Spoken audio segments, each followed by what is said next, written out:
Selamat datang di video presentasi mata kuliah Perencanaan Pengajaran Bahasa dan Sastra Indonesia. Pada kesempatan kali ini, kelompok kami akan memaparkan sebuah materi mengenai kurikulum 2013.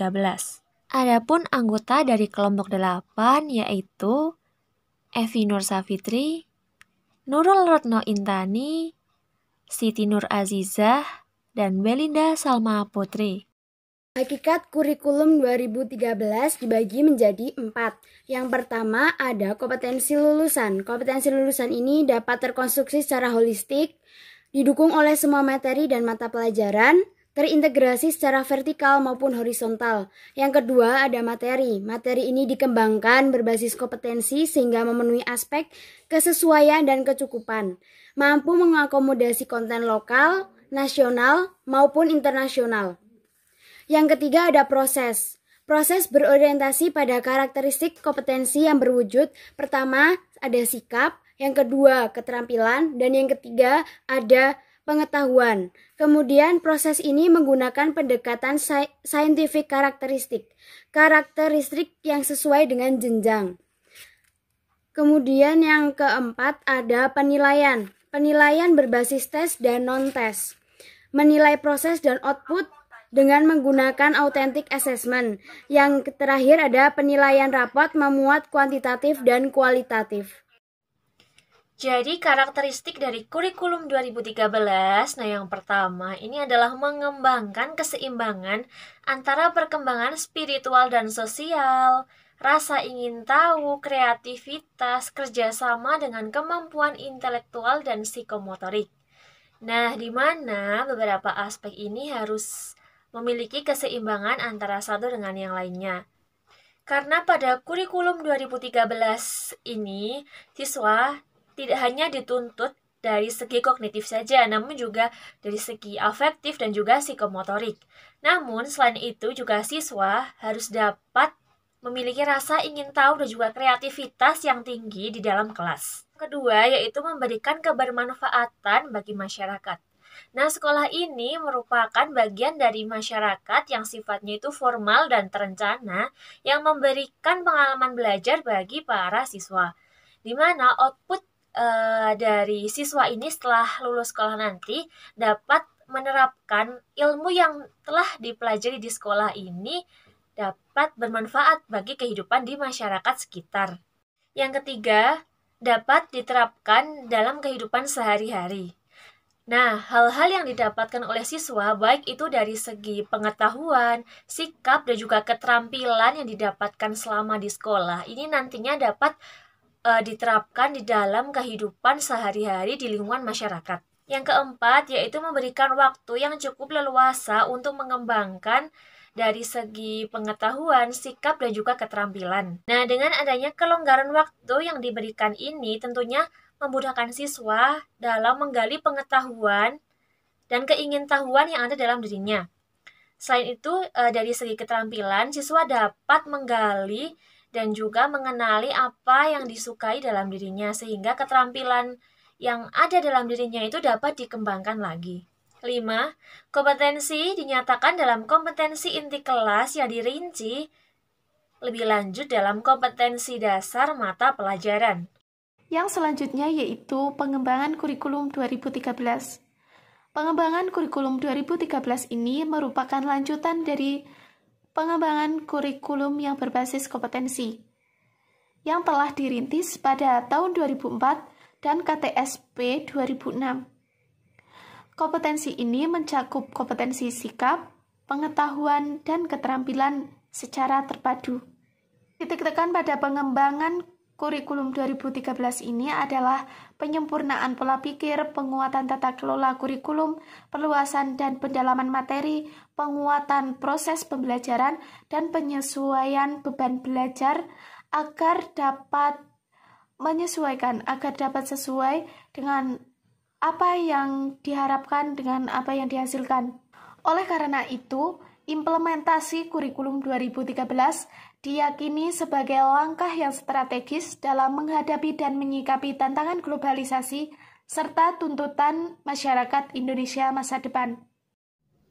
Yang selanjutnya adalah unsur penunjang dari kurikulum 2013. Kurikulum 2013 merupakan perubahan dari kurikulum KTSP, sehingga yang dulunya guru sebagai center dari proses pembelajaran, kemudian berubah menjadi fasilitator dalam proses pembelajaran, sehingga di mana pada kurikulum 2013 ini, guru hanya diberikan sebagai fasilitator dan siswa yang menjadi center dari proses pembelajaran tersebut.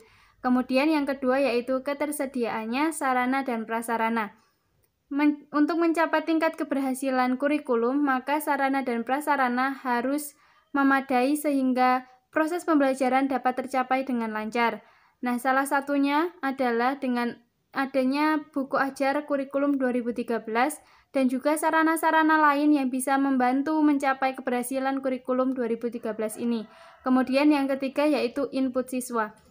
Ketika kita melihat bahwa input siswa di kurikulum 2013 ini yaitu sikap, pengetahuan, dan keterampilan, sehingga outputnya nanti siswa memiliki kecerdasan intelektual, emosional, spiritual melalui proses pembelajaran yang bercirikan saintifik.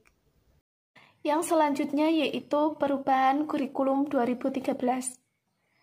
Perubahan kurikulum 2013 ini merupakan wujud pengembangan dan penyempurnaan dari kurikulum sebelumnya, yaitu kurikulum KTSP pada tahun 2006, yang pada implementasinya masih dijumpai beberapa masalah. Kurikulum 2013 ini menitik beratkan pada penyempurnaan pola pikir, yang kedua penguatan tata kelola kurikulum, perluasan dan pendalaman materi, penguatan proses pembelajaran, dan yang terakhir yaitu penyesuaian beban belajar agar sesuai apa yang diinginkan dengan apa yang dihasilkan. Perubahan kurikulum KTSP pada tahun 2006 ke kurikulum 2013 ini menyangkut 4 elemen perubahan. Di antaranya yaitu yang pertama standar kompetensi lulusan atau SKL, yang kedua standar isi atau SI, yang ketiga standar proses, dan yang keempat yaitu standar penilaian. Yang pertama SKL atau standar kompetensi lulusan, yaitu adanya peningkatan dan keseimbangan antara soft skill dan hard skill dengan mengasah 3 aspek, yaitu pengetahuan, keterampilan, dan sikap. Yang kedua, standar isi atau SI, yaitu pada perubahan SI pada KTSP tahun 2006, kompetensi diturunkan dari mata pelajaran, sedangkan pada kurikulum 2013, mata pelajaran diturunkan dari kompetensi. Sedangkan pendekatannya masih sama-sama menggunakan pendekatan mata pelajaran. Ketiga yaitu standar proses. Standar proses ini mula-mula hanya terfokus pada eksplorasi, elaborasi, dan konfirmasi. Kini pada kurikulum 2013 dilengkapi dengan pendekatan saintifik, yaitu mengamati atau observing, menanya atau questioning, mengeksplorasi atau exploring, mengasosiasi atau associating, dan yang terakhir yaitu mengkomunikasi atau communicating. Yang keempat yaitu standar penilaian. Penilaian yang dilakukan adalah berbasis kompetensi, yaitu pergeseran dari penilaian yang menggunakan tes berdasarkan hasil saja, kini menggunakan penilaian otentik, yaitu penilaian yang didasarkan dari penilaian berbagai aspek, mulai dari sikap, pengetahuan, maupun keterampilannya, berdasarkan proses dan hasil. Yang selanjutnya yaitu perbedaan kurikulum KTSP dengan kurikulum 2013. Yang pertama berkaitan dengan standar isi. Pada KTSP, standar isi dirumuskan menjadi tujuan pembelajaran yang dirinci menjadi standar kompetensi dan kompetensi dasar mata pelajaran. Sedangkan di kurikulum 2013, standar isi diturunkan dari standar kompetensi lulusan melalui kompetensi inti dan kompetensi dasar. Kemudian yang kedua, di mata pelajarannya. KTSP di dalam setiap mata pelajaran dirancang dengan kompetensi sendiri dan berjumlah 11 mata pelajaran. Sedangkan di kurikulum 2013, mata pelajaran menggunakan pendekatan saintifik untuk meningkatkan kreativitas peserta didik, yaitu ada 6M, yaitu mengamati, menanya, mencoba, menalar, mencipta, dan mengkomunikasikan, yang bertujuan agar siswa dapat berpikir kritis dan kreatif dalam suatu pembelajaran. Kemudian yang ketiga berkaitan dengan penilaian. Dalam KTSP sendiri, proses penilaian lebih dominan dari sisi pengetahuan, sedangkan di kurikulum 2013, penilaian mengukur semua kompetensi baik dari sikap, keterampilan, pengetahuan berdasarkan proses dan hasil. Kelebihan dari kurikulum 2013. Yang pertama, kurikulum ini menekankan pendidikan karakter. Yang kedua, memungkinkan siswa lebih aktif serta kreatif. Yang ketiga, penilaian dilakukan di semua aspek.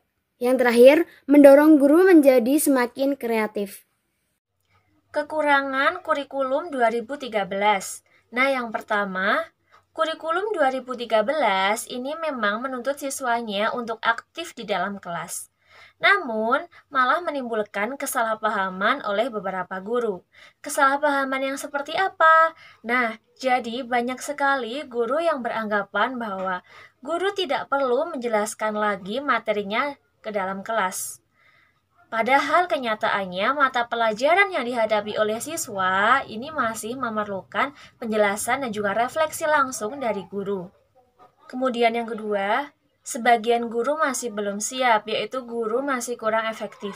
Nah, kurang efektifnya guru ini bisa dilihat dari proses perencanaan RPP. Nah, di situ tertera adanya model dan juga strategi. Nah, strategi dan juga model yang digunakan guru di dalam kelas ini masih kurang dapat menuntut siswanya untuk aktif. Seperti halnya kurang disesuaikan dengan kurikulum 13 ini yang menuntut siswa, di mana siswa ini sebagai center learning. Siswa dituntut untuk aktif, menemukan dan juga memecahkan solusi yang dihadapi oleh mereka. Dan yang ketiga, beban belajar siswa ini lebih banyak, sehingga waktu yang dibutuhkan siswa di sekolah ini cenderung lebih lama dalam proses pembelajaran.